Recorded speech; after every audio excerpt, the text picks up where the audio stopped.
Okay. Hi, everybody. Welcome to our second SFAA San Francisco chapter meetup. We are recording this conversation, this gathering, so everybody can have access to it. We are a very close-knit family present today, but nevertheless, we are excited because we have two very awesome guests today that are going to present their artwork, their current SFAI artists who are going to present their bodies of work, and then we'll get to hear about their experiences at SFAI currently, since we're still in a pandemic. And well, before I get on to everything else, I'll just remind you that I am Cristina Velazquez, class of 2017, dual degree, yes, 3 years to master's. That's how we do it at SFAI. Can never get enough of SFAI. That's how I am. And anyways, and here with us also part of the SFAA team, Lior, leading today, and Maria Barbist, who is lead, our president of the SFAA, and everything else, really everything else. And so today what we're going to do, before we start the program and we start getting to know Germán and Rosa, who are going to present for us today, I want to remind you of a couple of things that you need to keep in mind. So here are the announcements portion of this gathering. First of all, don't forget to sign in and log in to SFAA, SFAartistalumni.org, so you can try to submit artwork to the 3 turns that's going to happen in Miami in a couple of months. See, I forgot the month. Well, what you need to really know is November. Thank you. Mid-November, late November. What you really need to know about the 3 turns exhibit call for artists is that it's due this month, October 23rd. So try to submit, go check it out. There are 3 videos there that you can choose from and that you can try to create a project, a video installation, projection image, moving image that you can tie into those artworks and then participate that way.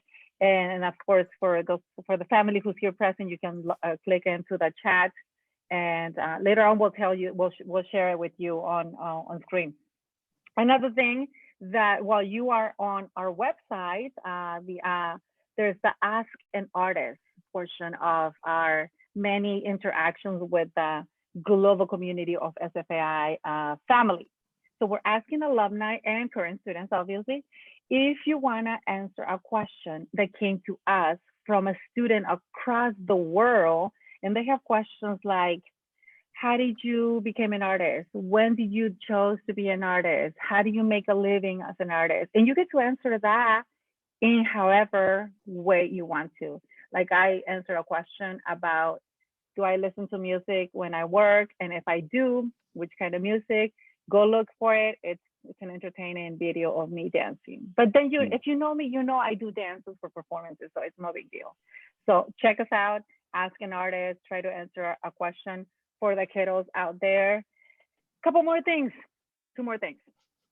Halloween is coming up, obviously, October 31st, and at SFAI on campus, live in person, around from 6 p.m. to 10 p.m. There's going to be a gathering. If you're in San Francisco, if you're local to the area and you would just want to swing by, you're invited to come into this festivity, to this Halloween party at SFAI on campus at Chestnut campus. However, 2 things. You need to bring 2 things with you, or otherwise it's not going to happen. You need to bring your vaccination card. I don't know where mine is at. I can't flash it. Bring your vaccination card. You have to show it. Linda Connor is going to be there checking, probably. She told me about this. Bring it. And then you also need to bring a mask. Yes. Well, your costume mask, but then you also have to bring your literal, cover your boogers mask sort of thing. Wear the mask, and then, and then get yourself in disguise, SFAI way. So that's happening this month. So make sure you go to SFAI for that. Last announcement, coming in January, we are going to try to have our 3rd SFAA chapters meetup in person at SFAI. We're hoping, we're dreaming. We were just talking with this family of artists happening here today about possibly doing workshops. The meetup should be a party, should be a gathering. We should and we could, and if you want to, offer your services to current students if they need help with a project, if they want to help install a project at the Diego Gallery. Well, stay tuned for that. We're gonna talk to Lex. We're gonna get it. We're gonna set it in motion. And again, third meetup in person at SFAA Chestnut Campus. Okay, just be thinking about that. I throw a lot of things at you. So let's get on to the program. Lior, what's happening next? Please tell us. Well, we're super excited to have two guests today. Like you mentioned, current students from SFAI, and they're going to tell us a little bit about how their semester is going, and just about themselves, the background, and most exciting, they're going to show us some of their work. So we are going to start with Rosa Sarholz. By the way, if I'm butchering anyone's name pronunciation, please, I'm doing it a lot. So yeah, let's start with Rosa, which I think, if I correct me if I'm wrong, this is your first semester, right? In the graduate program. Yes. Yeah. Cool. Please go ahead. Okay, so should I can I share my screen? Absolutely. But I can also first say, so yeah, so I'm originally from Cologne in Germany, and then as I said, I studied in Düsseldorf at the art school, and I graduated there in 2019. And then I did an independent study program for artists in Lisbon, which is kind of like the European version of the Whitney of the Whitney Independent Study Program. Mm-hmm. Yeah, and then I moved to San Francisco 1.5 months ago. Yeah, to start to start here. Yeah, and the work I wanted to show. One sec.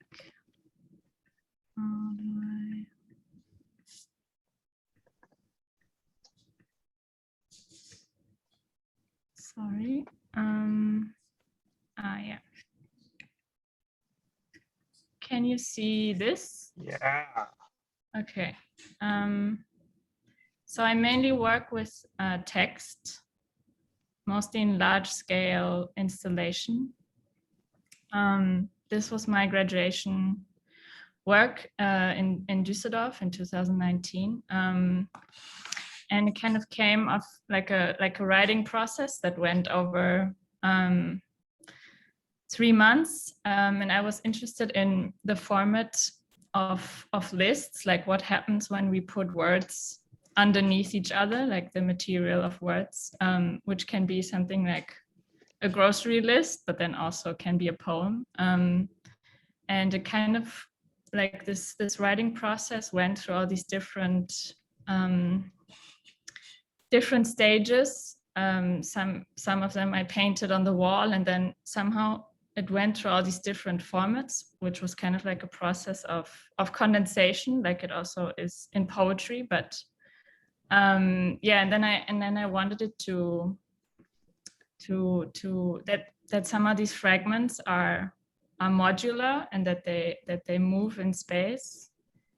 So the windows, as you can see here, they were always open, so that it was moving. So for me, it was kind of like this idea how like the plasticity of language can be made tangible in space, and yeah, and people could like walk through it, and which I loved, and that somehow that kind of like this process of reading wasn't kind of like this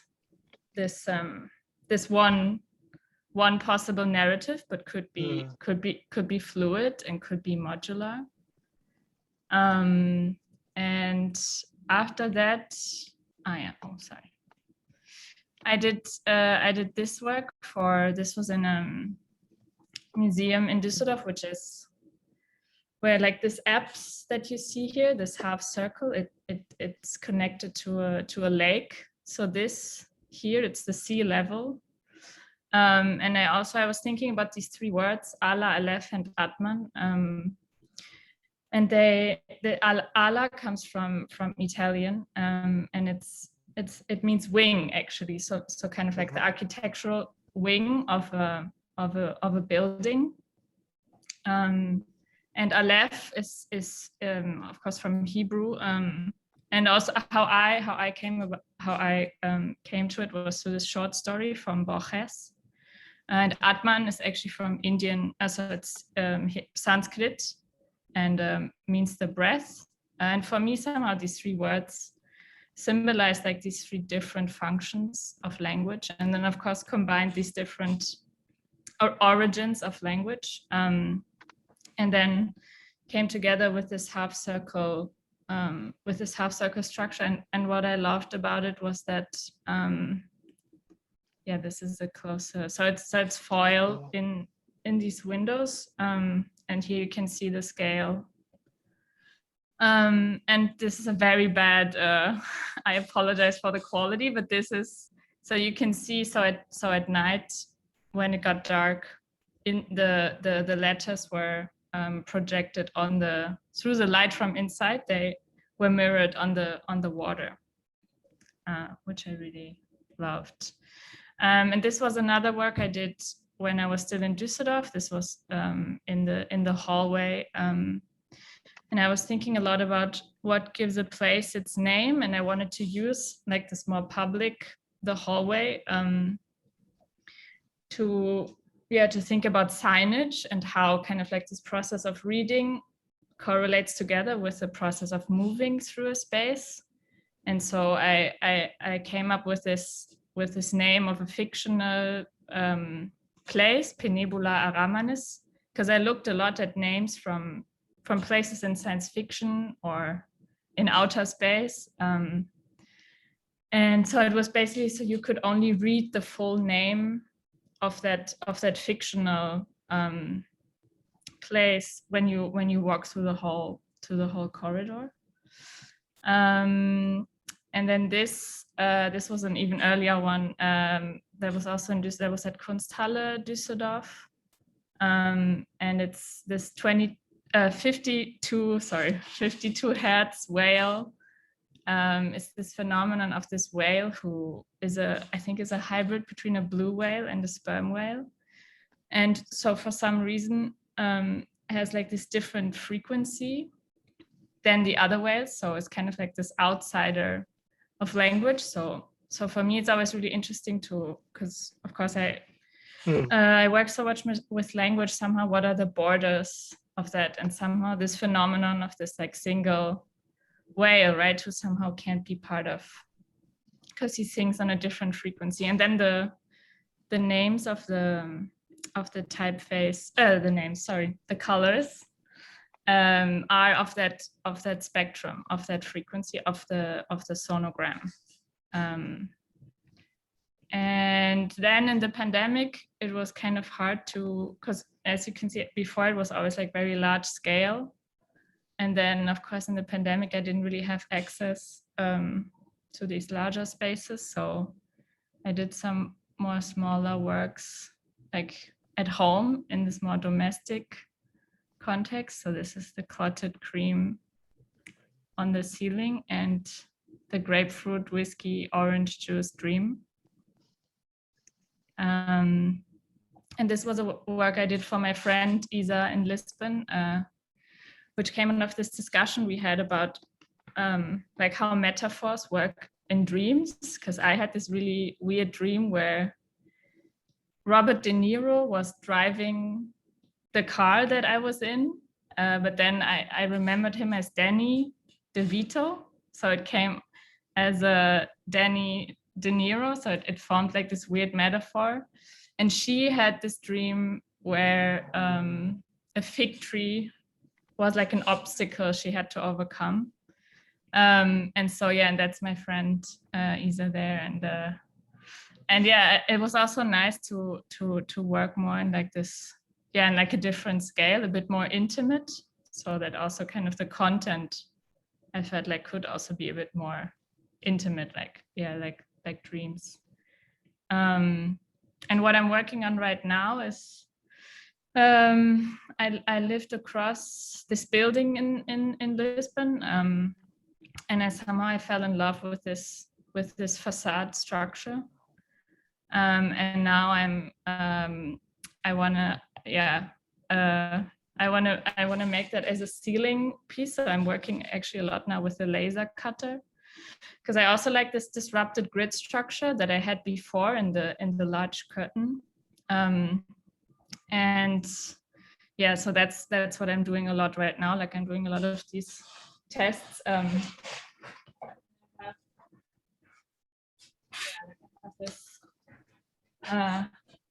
Cut it out. Here, that's the acrylic.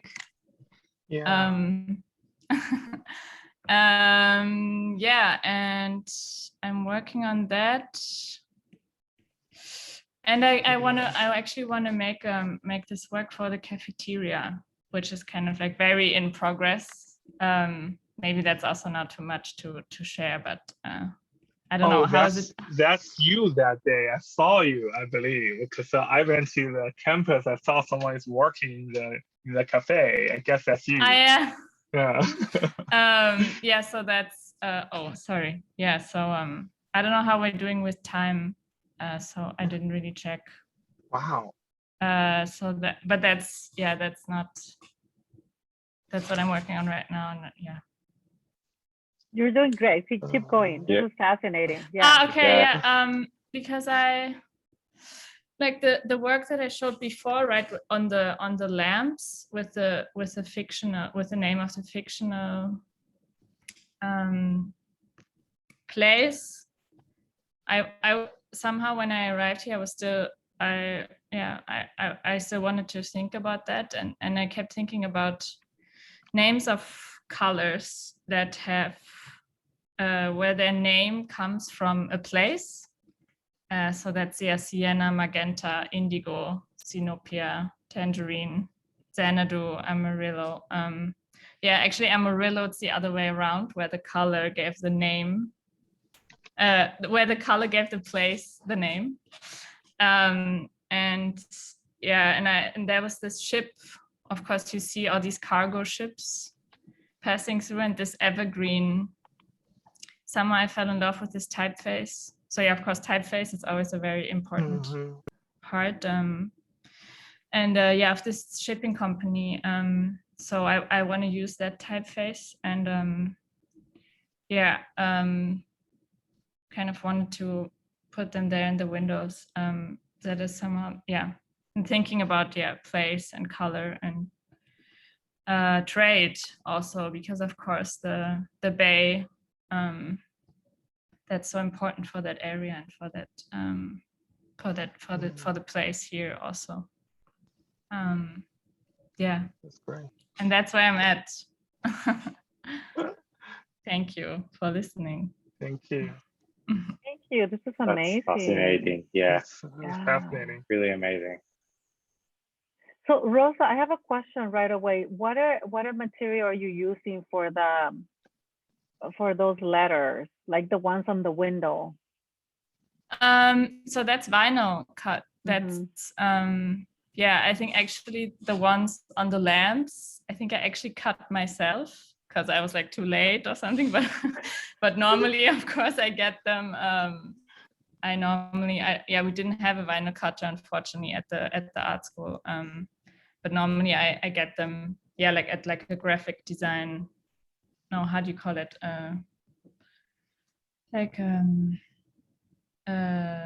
like a print store where you can order these vinyl cuts. Very nice. That's a way to do it, considering that you are working on very shiny surfaces that you can just attach and peel off, and then it also allows you the flexibility of not having to interrupt the space so much, because that's a big deal as installation artists, that we want to go in there and really take over the space, and immediately we are put limitations like, no, you cannot scratch the surface, no, you cannot paint, no, you cannot do this. I think I also really like that it's that it is so fluid, that it's not that heavy, you know, that it kind of always like, I think that I like that the text that floats in space, somehow, that it's, yeah, I think that's always a big part of, and it's always very hard to photograph. That's what's so weird always, because for example, the one work on the lamps, of course the lamps have light, right? And then but I kind of like that, actually, that it's hard to photograph. So it's kind of like also you really have to experience it in the actual situation. Yeah. Yeah, excellent. I was Anybody else really- have questions? Thoughts? Go for it. Go ahead, Lior. No, you go ahead, Maria. I was really excited about the cafeteria piece. Like, and I thought it was so interesting for you. You like the journey of, you know, your work in Germany first, and then in Portugal, and now you bring it with you. But then, you know, you're now in San Francisco, but you kind of, with your work, you teleport us all back into like everywhere, right? So and then the line of the letters are kind of like the lines where almost the ships are on. Exactly. Yeah. So it's I mean, it's such an amazing, like, I hope you can do it there, because it's such an amazing base, and the furniture is like really upgraded since I was there. But I think that's funny. have you seen that furniture? But it was a really like a shitty kind of like cafeteria when I was there, but the quesadillas were great. But I love, there's no food at the moment, right? I heard about that. We actually wanted to make at least coffee there at some point. Cristina, write that on your list. But it's really really beautiful to see that, you know, you're kind of like, you know, you're arriving at this new space, but you're kind of like adapting your work, but you're always going back out into the world, and also this with this Aleph and what was the third word? That was really Atman. Atman. Yeah. That looked really beautiful how that came out, especially from this really really old museum building, right? But yeah, I'm gonna stop now because my husband comes home, so. Thank you. Thanks. That's right. I also, it's the pieces are beautiful, really intriguing. I think it's I'm always, you know, and many times I think about visual art as something that conveys something that you know, try to convey things that words cannot. And you're actually using words in visual art to convey things that words in a regular context cannot. So I think that's it's really you know, really special. Do you I mean, I know that you're talking at least 2 languages. So do you have, how do you decide which language to use? Is it most based on what the audience, your audience is, or? Yeah, I think that's a super, always a super interesting question, I think. But yeah, it's always context based for sure. Yeah, I thought a lot about, like right now, for the one in the cafeteria, I talked a lot with Cristobal about that, because, for example, public language in San Francisco, like what kind of like the policy of the 3 languages which is used in public space is Spanish, Mandarin, I guess, and English. So of course I was thinking about that, but then somehow, you know, there's always this Lawrence Wiener, of course, who always translates in the language that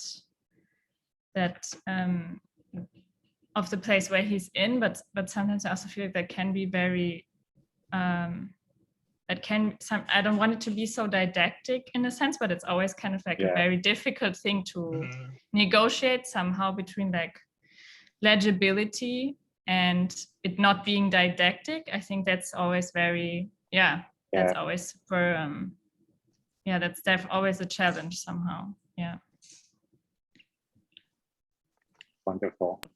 Yeah, we have a lot of Lawrence Wiener pieces in Miami, funny enough. And some of them are, for the museum, he did a Spanish version and an English version when he did a booklet. And that's an interesting thought. I was also thinking about the color. The color you took from the ship, right? Is that the color from the ship, or where did you get the color? Yeah, so that's the color of the evergreen of the ship. Yeah, because I thought also, this idea about trade, and that's so present there in the bay, and then for me also it was just something is always amazing for me about like text so large in a public space like it is on these ships. Like you can read that from so far, and somehow this made this big impression on me. And then of course I also I really like the typeface, but then of course it's always also the question, which typeface to use and why. And so for me, this idea of this trade, somehow this was like a really good fit also.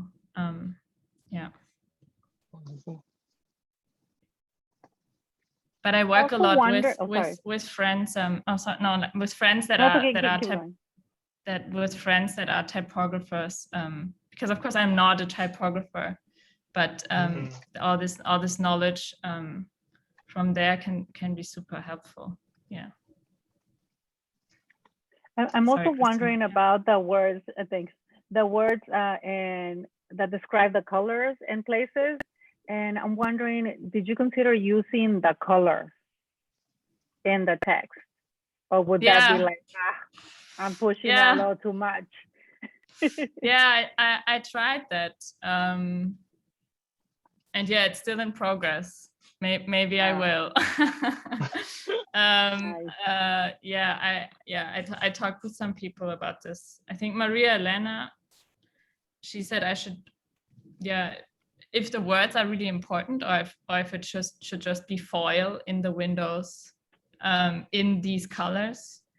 But for me, it's so much more somehow about the etymology also of the words, and this relationship between the name of a color and the name of a place, and kind of like the origins of that. So for me, it is about the words more than it is about the color in that sense. But maybe that's still gonna happen. Maybe that's next. I'll let you know. As visual artists, I think that I tagging on to what Lior has said about visuals and text, and sometimes like I remember my time also at SFAA, like where I made a piece that had text, and there's always the conflict of, well, why would I give him text? We all read text for the most part, unless you're illiterate, right? Then we are accustomed to reading text at all times, and the visual or a picture or a symbol, then it kind of gives us the in place of the word. So I'm always a little bit like in between spaces of, do I use a symbol? Do I use a picture? Do I use a drawing? Do I use the word itself? But essentially it's transmitting an image or evoking an image through text, which in the end, I also find it very, very successful at getting us to look in that direction, read it, and then we have to come up with our own visual attached to it. Because when you said these places represent these colors, or these colors have given the name to these places, and I immediately thought, well, amarillo, what does that place look like? And besides yellow, I get the color, but is it the earth? Is it the place? Is it like what is it that people do? What is that environment like? So immediately I have a million questions, and I want to know more, and I want to see more. So it's super inviting. Oh, that's great. Thank you. Yeah. Any other thoughts or questions that come up before we move on to our next presenter. Thank you so much, Rosa. This is so refreshing. Yeah, I feel thank like you. SFAI Thank you. all over again. I feel like Thanks. we're in critique in the seminars at SFAI. I love Yeah. it. Thank you. Thank you so much. Thank you. Thanks. Thank you. All right, so we're gonna go on now to Germán Benincore. Yes. All right, Germán. Well, Hi. tell us where you're from and how does it feel to be at SFAI mid-pandemic and all these crises, but still happening, still pushing through, still here, and our beloved SFAI, our home. Tell us. Okay, so I'm Germán Benincore. I'm from Colombia, from Bogota. I arrived here like on August 20th, and it is my first time in San Francisco, but also in the US. So it's been a lot, a very powerful experience. And also arriving to the school in the state, it's a little bit strange, but it's also really a really interesting time to be here. I think like you can feel the possibilities for sure. So I'm gonna share my screen now and show you a little bit about my work. So I did my undergrad program in Bogota. I finished that in 2016, and I've been like working as an active artist, but also in museums and in some education jobs for that time. And I think that's been changing a lot the way I think about art and the way I have decided to work as an artist. So I want to begin with this project. This is my oldest and longest project. It began in 2015. It was my thesis for my undergrad also, but then it became like a part of my daily life. So it's called Jardín. But at the beginning, I was fighting that very idea of the garden, and I wanted to do this like anti-garden thing in an attempt to subvert this idea, this dichotomy between what's artificial and what's natural,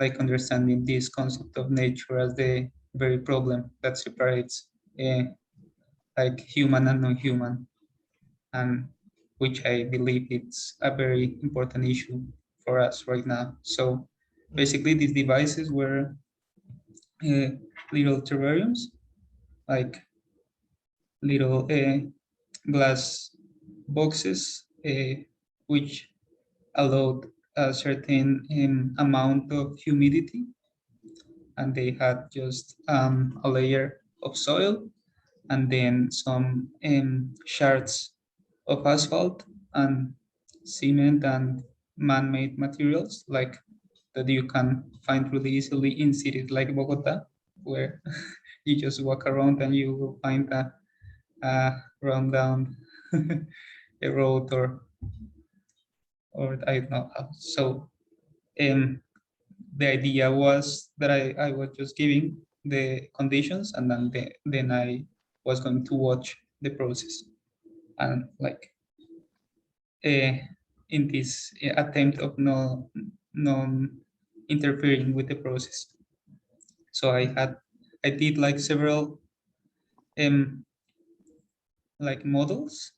For example, these are some of the charts, and the boxes had also these lenses that are actually like magnifying glasses, and when you looked through those lenses, you could understood them what was inside as a landscape basically.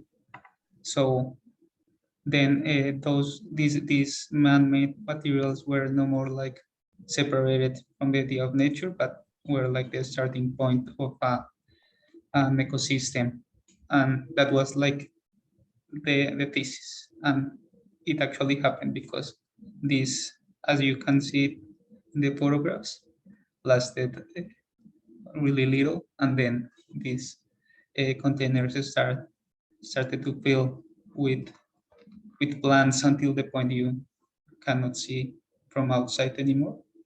And at the beginning, I was really interested in the objects, in the devices.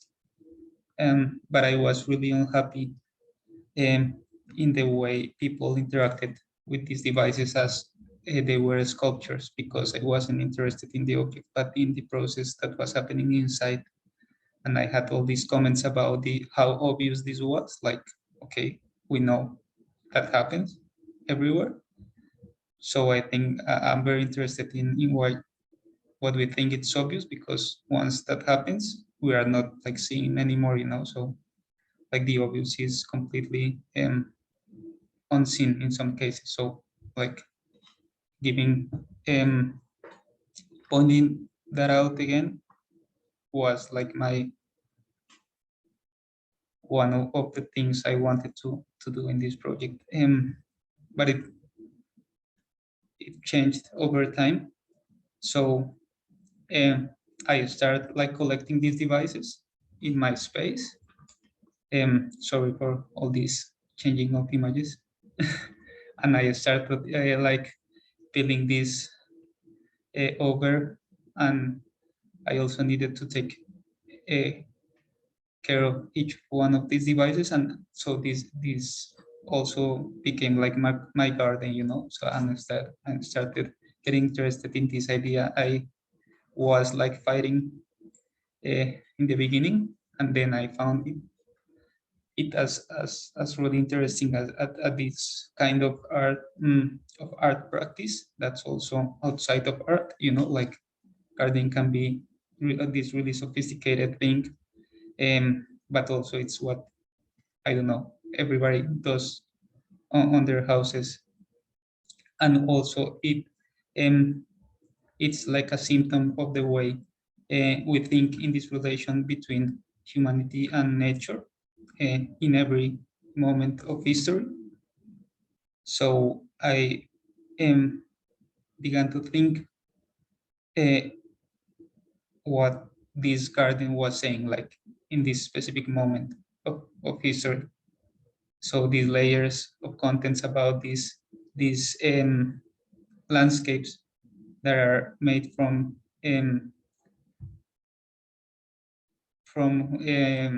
what can also be ruins, like a garden that's growing on top of ruins, and that has this vision from science in some way. So it's like a garden in the edge of times, I think. So it was really interesting in that way. I also began like attaching some cameras and devices that allow me to see the interior in different ways.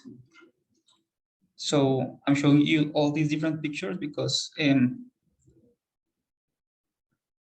it doesn't has like one specific way, to show it, but all these possible permutations of these objects that have been growing and taken care of. So in 2018, I was invited to this artistic laboratory. The theme was like the rock, and I teamed up with a colleague and a friend, and we made this artistic laboratory about inhabiting the rock. And of course, what I did was like, what I was most interested in is how simple was to make these devices. It's just a glass box and some soil and water. And then I also figured out that the span of an exhibition wouldn't give time to people to witness the process of the growing of this ecosystem. So I was failing in that sense, in what I wanted to achieve. So I was really satisfied with the idea of like sharing the idea of doing these devices, like because it's really easy. So we we basically talk about what we were seeing, and then we made some of these in a really simple version that's using those last flasks. You can make the same thing, but you can carry it home. And then you can watch the same process every day. And for me, at least, that was really, really important. Like that changed completely my experience, like seeing this thing that's completely obvious, but have you ever like paid attention to the way that happens? It's probably no, and that's very powerful. And then speaking with, of course, biologists and people who know these processes, they explain to me that this is actually the process that leads to the formation. For example, a forest is, I don't know how to say it in English, this biological, I don't know how to say it, like a process of replacement of certain species, like the living processes of the first species who arrives are like paving the way for the next. And so different species starts colonizing the available niches of that space. And so that's basically an ecosystem. And of course, all these metaphorical readings of the of how relentless life is, and also in this rhetoric of the end, like the end of what, you know. So so this is actually, I think of it as an ongoing project, but it was also very important for me because I had to get rid of these objects in order to come to San Francisco, and I've been thinking about that for a long time. So it was actually at least that was an end of some part of this project, you know. Like these are some photographs of these devices with glass flasks.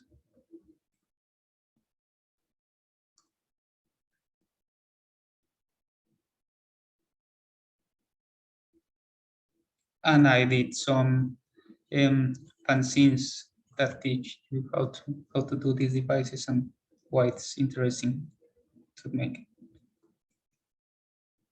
So I want to share this piece, and then I'll make a leap that will feel a little bit weird to my next project.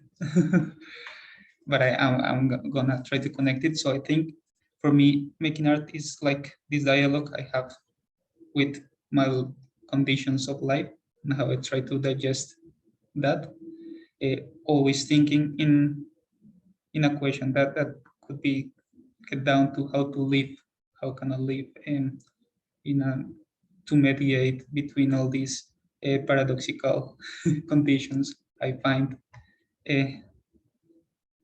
So this started when I was working as a museum guide. So that job was really amazing because it really showed me the way that people like interacted with artwork for real, at least in my context, and it was like completely far away of what you think it's happening when you are in art school. But also it has this really like boring and also kind of sad part that was just sitting in the entrance of the museum and like telling tourists where the bathroom was, and you know. And I remember being like there like in the 15th day in a row, like thinking I gotta stop like working on my things when I get home. And then I thought, but I'm not doing anything in this moment, like, and nobody cares, you know, so I might as well like just start doing my things here. I'm gonna steal this time, and because nobody's gonna ever pay me for like being an artist. So I'm gonna just do it. So I started doing it. And what I did was filling a small sketchbook. I'm gonna show you. Sorry. So this is like a replica, and the one I did was like this one. So I concealed it in my pocket, and I would draw like in every opportunity that I had.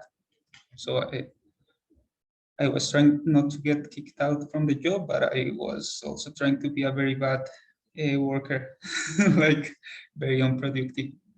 And I did that for, I think, almost 9 or 8 months. So I think that's also something that every one of my pieces has in common. Like I work in these really long processes, but also when you see the result, it's like very, very contained and small. So it's also kind of ridiculous how much time this has.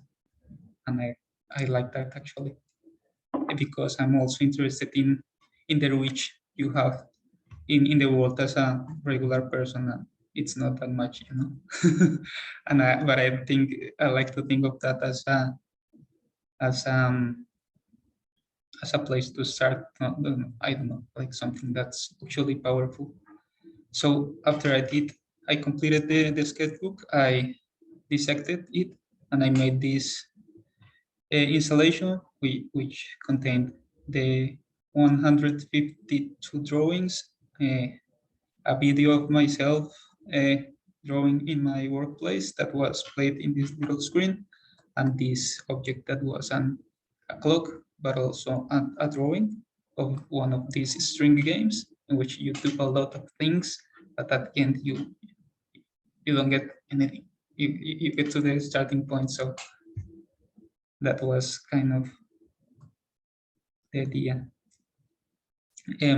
There was also like a plant, like these office plants that I don't know why, but like there's the same plant in every office, and the museum was really old school, so they have these plants.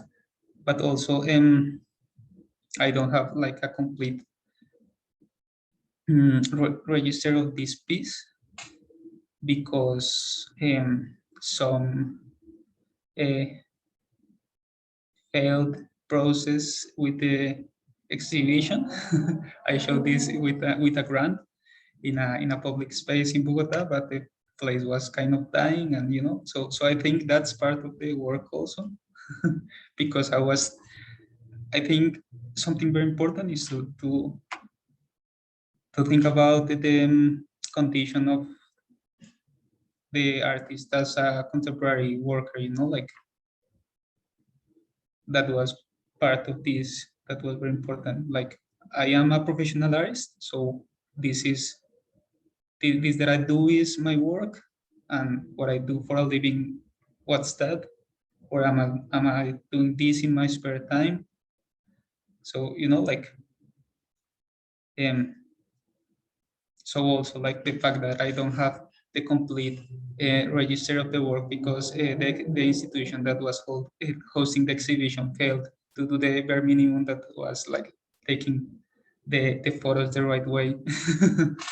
So I think it's also part of it. So this close up, and these are some of the drawings. In the drawings, I wasn't. It wasn't really important, like the image. The important thing was like I was doing it during work, and also I had to finish during work. So it was also this like stream of consciousness that helped me like digest, I think, a lot of my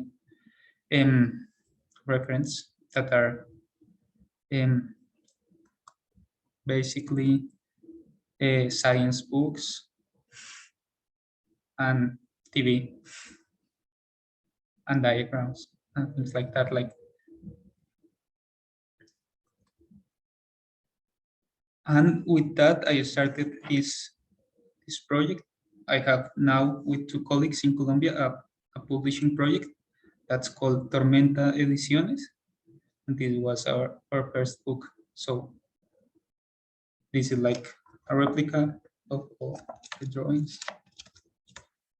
And you can also like take every page because it's like cut out here. So it's also like a collection of drawings. And it has like a little joke. It's the only thing that tells you that it says in Spanish something like every drawing you're gonna see, I stole it from my boss. But in Spanish it rhymes, so it's cool. And that's all. So I'm gonna link that with the next piece. It's the last one I'm gonna show you. Like talking about why I'm so interested in drawing. I'm interested in drawing because I think drawing is like this direct way that connects the abstract, like the mental space, with the world. Like a line is something, a straight line is something that doesn't exist until you made it. So it's material, but at the same time, it's a projection of the mind. And then if you think of drawings in those terms, then you start like thinking about how you learned a lot of things about the universe. And I think it's through drawing, through, I don't know what's the galaxy, but these circles inside of ellipses. And what's the atom, but this other little circle, you know, like what's tiny, what's immense. You learn that through drawing because you cannot see it. And so I think about that a lot. This was a project that I did also with a grant during this year. And I carried this project during the time of the pandemic. And it was like this thought process about what was I able to know about the outside world from this like confinement situation. So starting from the idea of systems of the universe as this series of systems, the system theory, and you can like think that everything is in some level and in some way connected to the others, you know, like, so you could start reading everything as a sign of another thing. And I like that idea. And I like being that, like, in this place in which I don't know because I'm not scientist, you know. So can I read what was happening in my house as a sign of what's happening in the world, you know, like start making these divination processes from the everyday. So I start like through drawings, like asking these questions, and then like developing some strategies like divination processes. And at the end, I that generated a series of drawings and also little objects like little sculptures. And then I arranged that in this a big table. It's 7 meters by 2 meters, so it's very long. So it's not only like a constellation, that also speaks about this idea, but it's also like a constellation that you need to go through using your body because it's really big, you know. So it has this spatial component, but it's at the same time a component on time. So it speaks, I think, also about this big length of that specific moment. So these are some of the gestures. This is a clock made from avocado seeds. So I was wondering what's different, what remains the same, and in relation to what you've seen before of my work. So I think this primordial forces remains in some ways of this clock. I like this object. This is this is not a pendulum. I don't know how to call it in English, but this is used in construction to trace a straight line. So basically, it's a tautological device that tells you that down is this way, like gravity goes this way. So I think it's just amazing. So I put it there, and it was supposed to be like out of the center, but then no, it wasn't necessary, you know, like when I made the installation. I also have this collection of plastic animals that I've been like gathering through time, because I think there are, so these objects are so charged, like not only is this depiction of nature, but not for educational purpose, but it's like the remnant of many cultural processes of representation. At the end, you have like these strange animals. This was about, for example, this is an example about these divination processes. So this plate broke in some mysterious way, like for real. So I was thinking, what is this saying? You know, is this a message? Can I read it as a message? So it has this shape, like these maps of the stars seen from each hemisphere. So I put the plate on that, and then there was this video Saturn V. That's the end. I think that's the end of Koyaanisqatsi.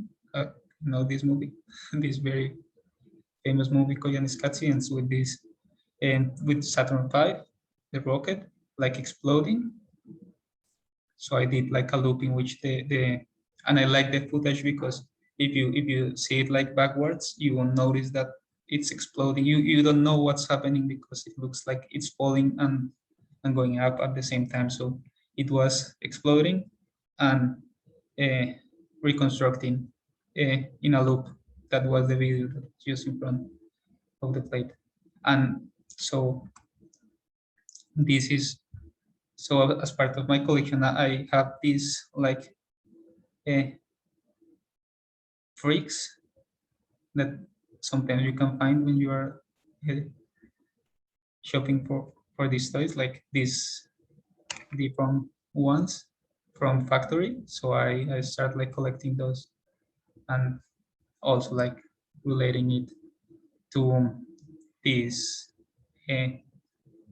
necessity of people to read events as omens or as signs, you know. These are some of the drawings, and I made a publication also with the results of this project. It's a very big book that I can show you. Sorry.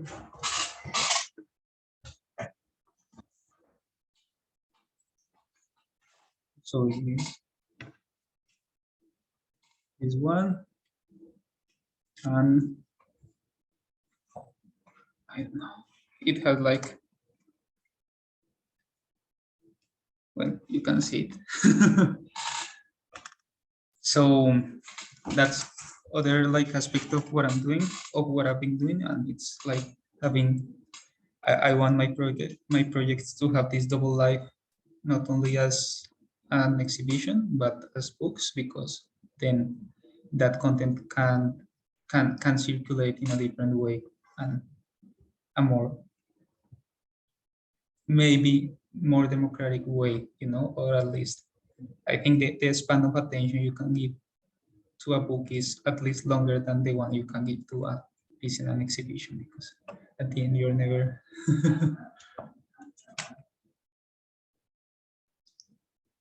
and I just want to show you like these three pieces, and I don't know if there's still time. I don't think so. Yeah, there is. Yeah, of course. Okay, so I'm gonna share again. what I'm working on now is this. So actually, I was drifting away from art making in the moment I got into SFAA because I was thinking that books were a more effective way of doing what I wanted at that point. But like this month has been really really important to me in that sense, because I've had some encounters with colleagues and professors that had like broadened again my idea of what art and an artist can do. So I have this project, and so there's like a coyote around the school. Did you know that? Because there is one. I didn't know. I knew in San Francisco sometimes, but I didn't know that there's one at school, around school. Yes. So I saw it like one of the first days, and it was, I didn't thought about it like in the moment, but then the image like came again, especially because it's been really rough, like this transition to be here, like especially San Francisco, it's brutal in some sense, like especially with prices and things like that.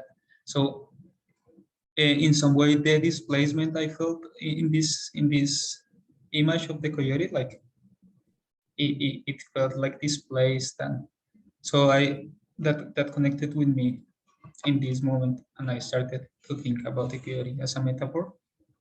But I'm also like kind of over talking about my own experience, so I wanted to do something different, and I think it's interesting how my experience now it can relate to the experience of a lot of people, like especially in a city like San Francisco.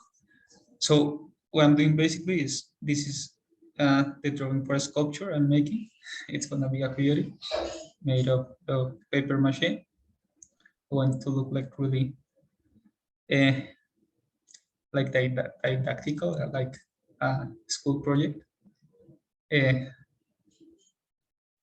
It's gonna be shine, like I'm gonna cover it with foil paper. So because I'm working like in this metaphor about the coyote and the alien, like it started like as a joke, like both come out at night, like they see from the shadows, but then I think it's this relationship people in America like are starting to have with the coyote.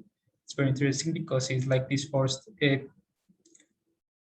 co-living situation that happened because they weren't like capable of just eradicating the coyote. So now the politic is to coexist peacefully.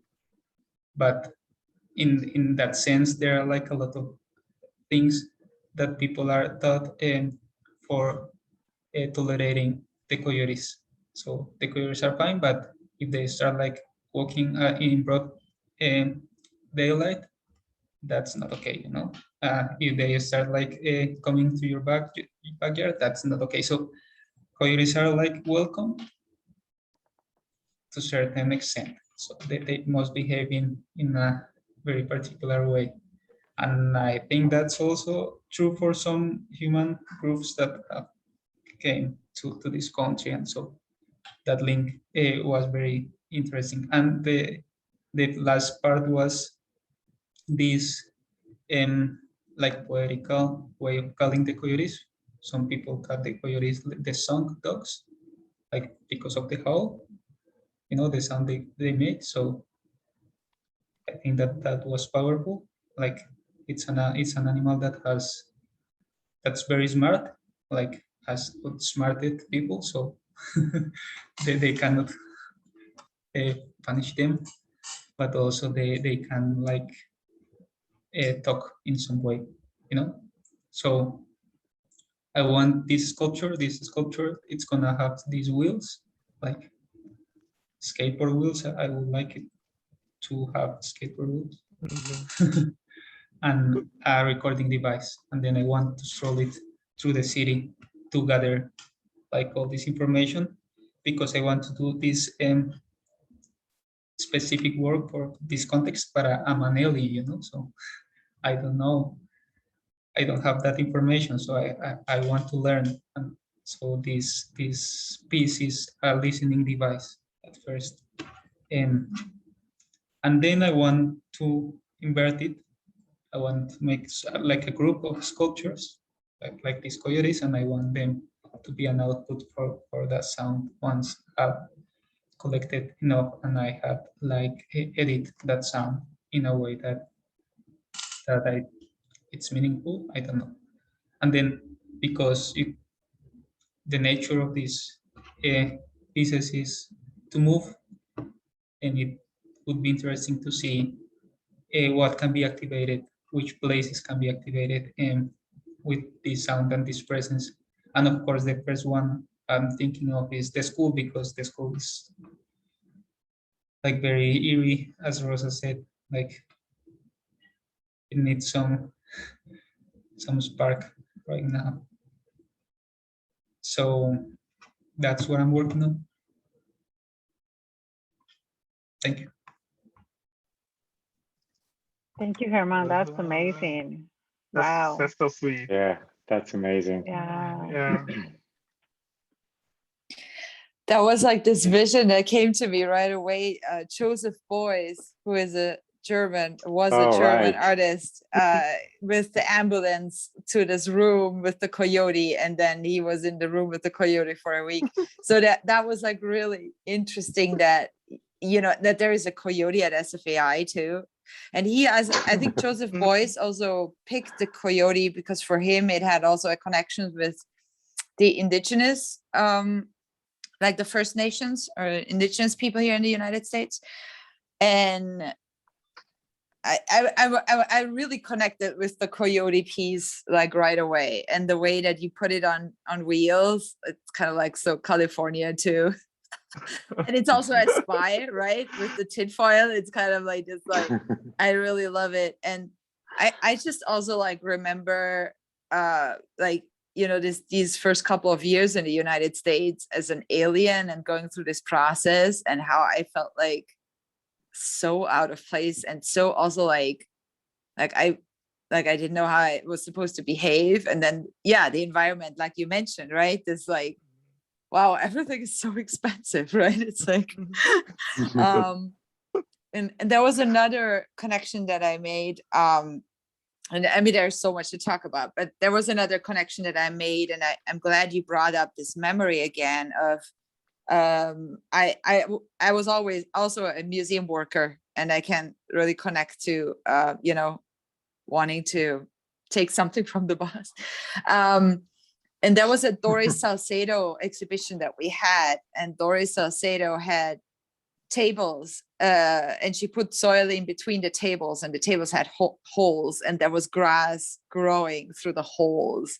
And it was such a beautiful poetic metaphor as well. And I can see like her metaphors also in your work, like this subtle, you know, the slowness and the subtlety of the, like she like the way she looked at this really, I mean, she looked at mainly trauma and big, you know, like big horrible things that happen to people, but also like she translated into this poetry, you know. And I see that poetry also in your work, like the slowness and this distilling of a lot of information into like this booklet. So that was really beautiful. I hope you can send us, if those books are available. SFAA is starting a little book digital bookshelf on our website, so that alumni can actually purchase books from other alumni. You're basically alumni already, so you're welcome to send us the links, and we would love to put those books also on the website. So yeah, thank you so much for sharing. I'm still digesting, but it was really, really impressive. Thank you. Yeah, it was really awesome. My immediate response to the coyote was like, are you going to put it in the metal and leave it there overnight so it will make the sounds? Because I'm all about disrupting and interrupting everybody's peace, but not my own, unfortunately. Like, I'm the one who complains, like, there's a dog barking outside. Why do I hear the rooster outside? I'm in Mexico. That's the thing. But for art, anything, like at all, like anything, I thought it would be, I was like, if you can just plant it there in the meadow. Although I think the team went and cleaned up earlier this month. So I don't know if they actually got rid of all the weeds and things. But I mean, it would be nice to put it there as an installation and take some shots. Like, I think it will live also really well on the quad or like on the courtyard, or I don't know, disrupt the space with the turtles. I don't know. It's just it feels like because it has wheels, like I can see you like traveling with it, like taking it places, and I'm like, I'm gonna leave you here today. You're gonna live in the library, or you're gonna live in in the rooftop, or you're gonna go visit the ramp. Professors. It can roll down the ramp. Yeah, gotta take a video of that if you do that. Or maybe we want to hold on. We're so excited about your project and you're still in the preliminary aspect of it. We already have plans for it. You're like, yeah, send it down the ramp, take a video, let's put it on YouTube or something. We're excited. We're really excited, Germán, for all of these projects. Yeah, the first thing you showed, it's I really I mean, all of the projects are really intriguing and so interesting. I think the first slide of the project you did with the growing those little gardens, so I think it was pretty striking. It was like a lab. It was something very how do you call it? Sterile. It looked like a lab, and then you're getting close to, which is kind of it's not a very nice side, and then you get closer and you have this close up where you're looking at this beautiful like piece of garden, and I think it was really striking, this kind of this clinical space, and then all of that to just look at this intimate have this intimate look at a piece of grass or whatever. That was really nice, and everything. I mean, the whole project really makes you feel we're just kind of, I mean, plants just grow where it's right for them, and then we we just try to take them and make them ours, and in all kind of other environments, and really interesting, wonderful work. Yeah, so I feel like besides the chaotic, that's just so Californian, I think that's a good idea, because the last time when I was at school, Chris Paddock mentioned that somebody reported there's a coyote at the Chestnut campus, so I was like surprised.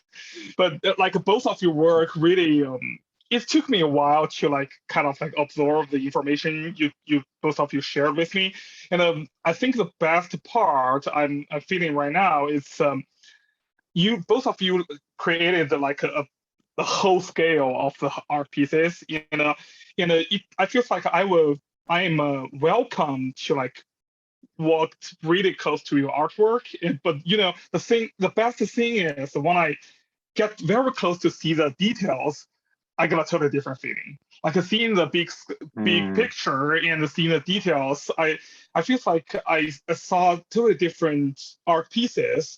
And when I like Rosa, your work, and I want to back off the whole cafe, and I feel like, oh, that's a kind of like a book. But when I get there, and I thought, oh, the pages are beautiful too. So that's just a totally different feeling. And I'm really appreciative you both of you shared this beautiful stories to me. Thank you. Thank you. Yeah. And Rosa, you should consider, because you work with text, and I'm a teacher, and I'm all about like instigating more artwork out of people for no reason, of course.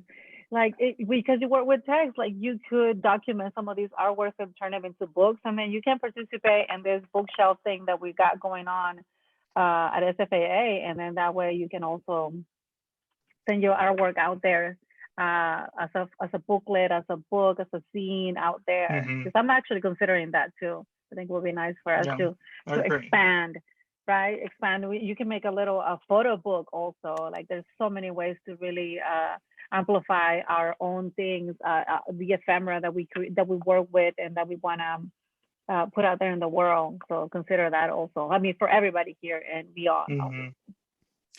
Yeah, I like what Germán was also saying, and I think that also is like pretty sobering as an artist to work in a museum and to see how people interact in museums, you know, because a lot of times it's really like, where's the bathroom and where's the restaurant, right?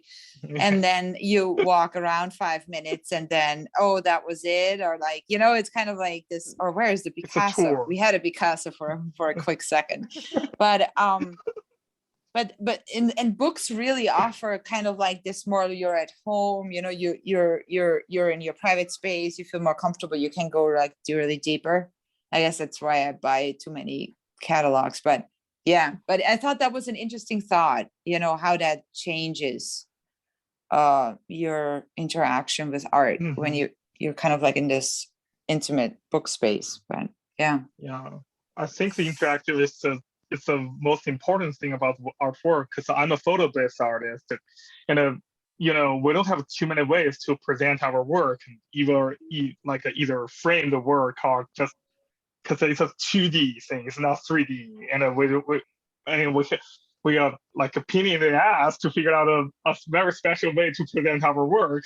So once I saw something very different, like, you know, gallery or in the museum, I feel like, wow, that's just a great artist that did a really good job to like make the people to be there, stand over there for like a longer and longer time to like appreciate that work. So I think that's the purpose, and to like keep the people there and look at the art pieces. And installation really did that job. Yeah, I think speed it's really interesting in because these both our works are so different, and kind of like if it's like a more the speed, how you process kind of like the information in like a more public or a more intimate or intimate context, I think that's really interesting. Yeah. I wanted to ask Germán, did you consider having it in a digital format in addition to a book or instead of a book? Yes, of course, I've been thinking about that, because it's also true, like the book is not like have lost some relevance in terms of spreading out information. But there's also like this, like the codex remains as the archetype of the ways of seeing. I don't know, like we have web pages, and you know, like so like this internet structure also resembles books in many ways. So I've been thinking that's very interesting, but I'm not there yet. But I'll be. Yeah. I found really interesting your collection of freaks, and the fact that you said, "Oh, I have this collection of freaks," and I was like, "What?" Like I saw the little plastic, I was like, "You call them freaks? Why didn't I think of that?" And that is such like a momentous thing, like this little deformed plastic, or like it has an appendage, and all of a sudden you bring value to it. I remember encountering those and feeling like, oh, okay, I need some scissors because I need to fix this plastic thing. Like immediately, my response is, you know, you have 3 legs. I only need you with 2. Here, chop that off and fix the thing. But you just left them as is, and they're your treasure. You collect those. Now, when I go through those toys, I'm gonna have to redirect them to you instead of operating on them immediately.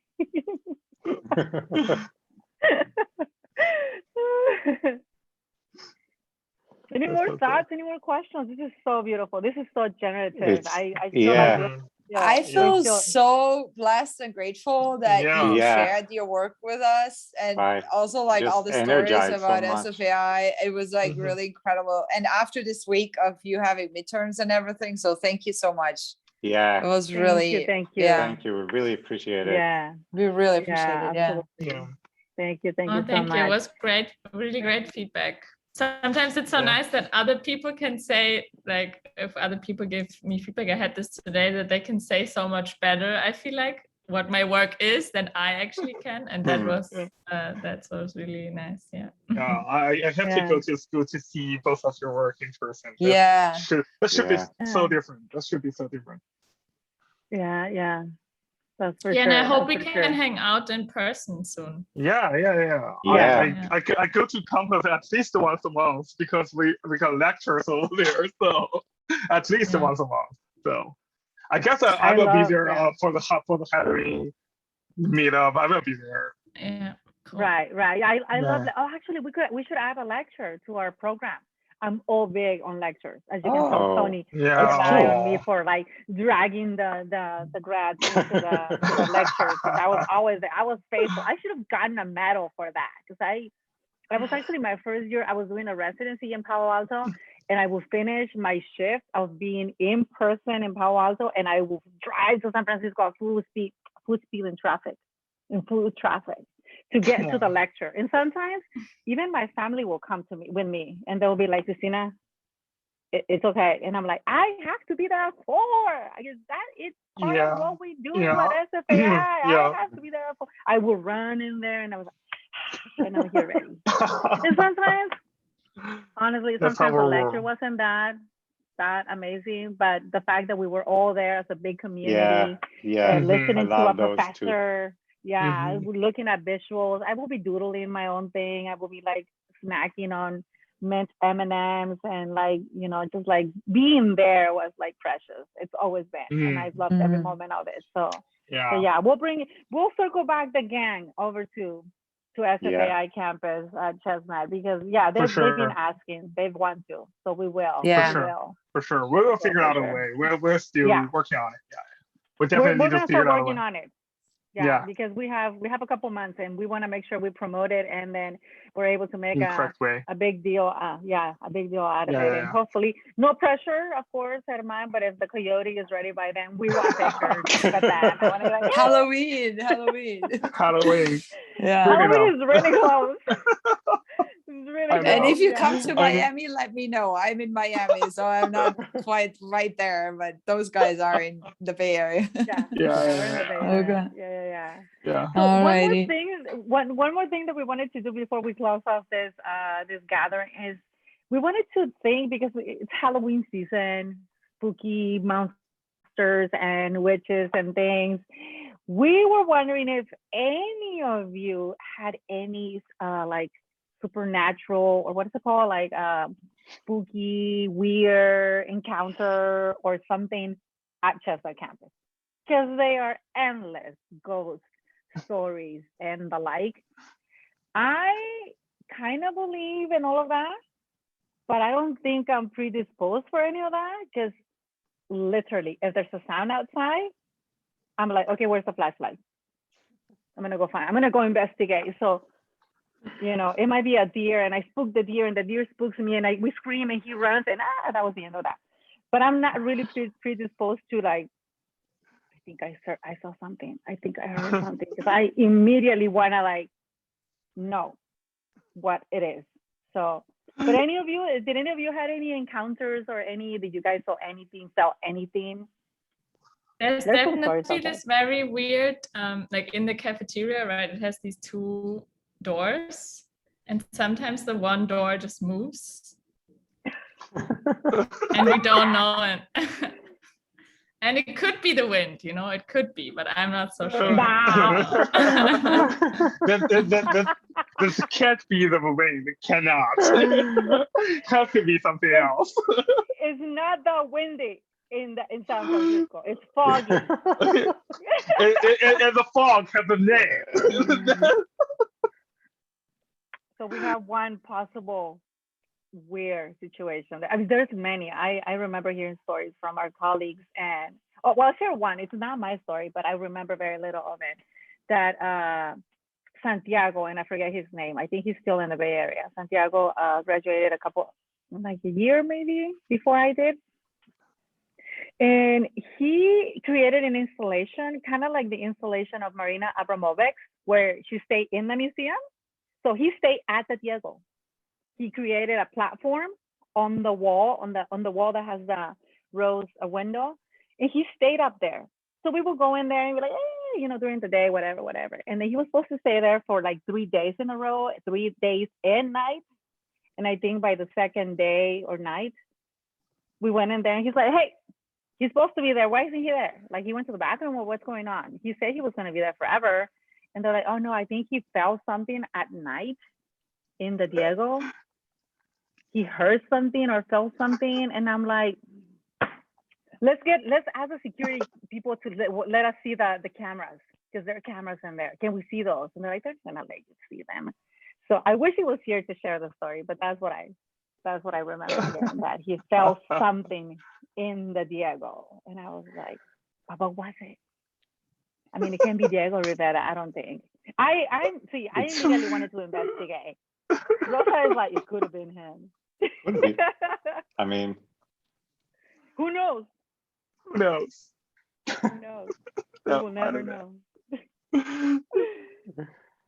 That's funny.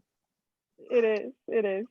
I'm gonna ask him. I'm gonna contact him and make sure that this is actually legitimate. I'm so glad you brought him up, because he's from Colombia. It's not Salvador, it's Santiago Izquierdo, right? Yeah.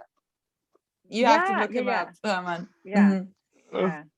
Exactly. Anybody else who had any like weird feelings? Anything? Germán is like, nah. No, but thank remember. you, because like I'm staying like very late, so now I have like this idea. So thank you. I haven't thought of any of that before. But watch out for the ghost yes. in the tower. Yeah. We're not allowed in the tower, by the way. That was the first place I wanted to go to. We're not allowed. But that's where the ghost is. That's why we are not allowed there. Yeah, and it's not up to code. We're not supposed to go up there. Legitimate reason. But no, Germán, I used to stay. There was a handful of students who will stay very late at Chestnut campus. I was writing my thesis on my last year, and I would use the computer lab until I got kicked out of the computer lab, the DMS, because it was like, you know, the kids have to go, like, you know, whomever is taking care of the lab. And then I would go to the photo lab, and they wouldn't kick me out of that one as long as I didn't lose the key and all this jazz. And I would stay there until like midnight. And I would always be like, okay, nothing. Yeah, but yeah, I say late, and inevitably some of our colleagues fell asleep in one of the studios at some point, or I was actually almost locked up in the library once, almost, because I was studying, I was doing research, and the girl who was there taking care of the library went ahead and she did her rounds, and then she proceeded to start locking the door. And I was like, where's she going? I'm still here. And then I'm like, hey. And she's like, ah. She's like, I didn't see you there. And I thought she was going to lock me up in here. She didn't look in this direction at all. And I was like, okay, let me gather my things. I need to go. And then later, like a total dork, I thought I should have said nothing. I should stay there. Although Jeff confirmed that it's really cold in there at night. And to break the, you know, the illusion of this craziness, I'm sure the security guards would have walked by there and maybe like, who's in there? Get her out of there. Why she's sitting in there? So no, see, I'm not predisposed for this craziness. It's just not. So don't spook me when I go back in January. Like, don't just jump out of nowhere. Oh my gosh, this has been so much fun. So much fun. That's great. That's great. Thank you all. Thank you so much. Thank you. Thank you. Thank Yeah, you. All right. We will see you hopefully Okay. in January. This was amazing. Thank you, Rosa. Thank you, Germán, Yeah. so much. We- And we have a recording for you to Yeah, share. we will make it happen. We will make it happen. Yeah. Yeah, Yeah. we are. Yeah. We are. Okay. Yeah. All right. Well, All thank you right. so much. All right. Okay. Thank you so Thank much. you. Have a good night. Have a good Bye. weekend. Thank you. Bye. Bye-bye. Bye. Bye.